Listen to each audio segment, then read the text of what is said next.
There were two outhouses in the rear corner, one for boys and one for girls, with wooden seats in them. Right. Remember that very good. One holders. I think the other building was the blacksmith shop. In the old days, it was a very attractive, long, low, red building, and we used to ride our horses down there to get them shod. We were with George Mackenzie up at his house, you know, on Bedford Road. Yes, on the town hill.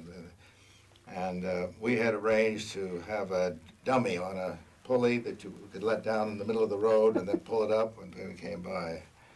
And I think that was probably George Mackenzie's initiative anyway, but we happened to be there. And I remember Jerry Gallagher came up and grabbed the thing and tore it away and threw it off in the bushes. That's my only conflict that I remember. Right. Right. I would like to. Lou Cunningham's father George. was George. Very dramatic person and strong opinions and all. And he's the Right. one I think of when I think of town meeting. In South Lincoln from Lincoln Center. Mm-hmm. And later, as we got to sort of school age playing ball, my mother, as coach, encouraged us to have a team, and we would play the Lincoln Center team, a series of games. All right, what's the name of the team?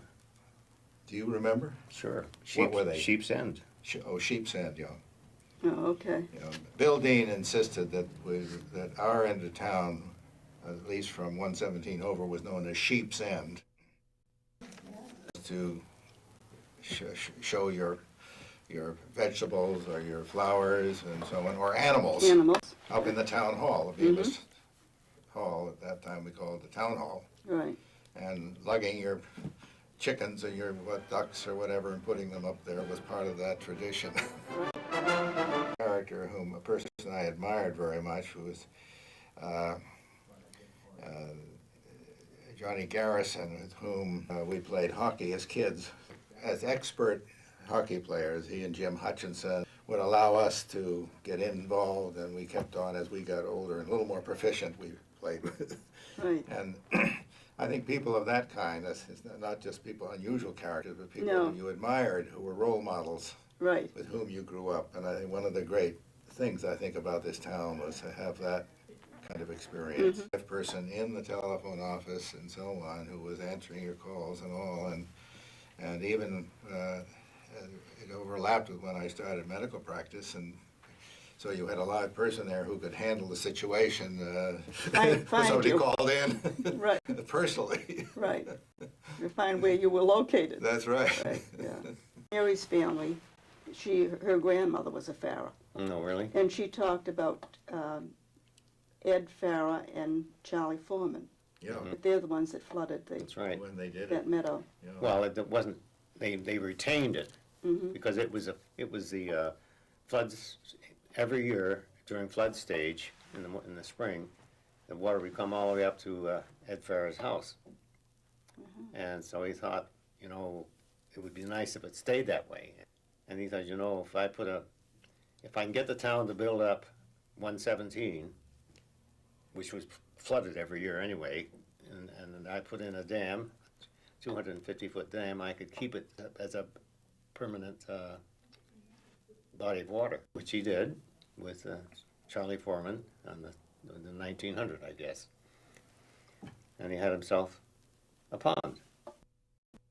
I arrived at Hawaii at Pearl Harbor 1 week before the attack, and I was located on Ford Island, which was the center of the whole activity. Was a witness to the whole thing, actually, which was kind of incredible, as everybody knows.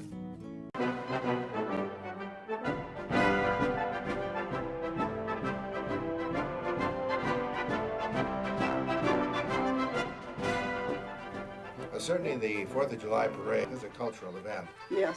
a tradition that goes way back to childhood. I remember being in it when we were kids, with either the float for the flower, or the church float, or The Grange. Boy Scouts, tennis group, whatever. You were always in something. The films that they showed had George Cunningham and Jesse Hoyt with the Honey Wagon. The Honey Wagon, that's right. That was one of the very early parades. The 4th of July, everybody recalls as being the big day in Lincoln.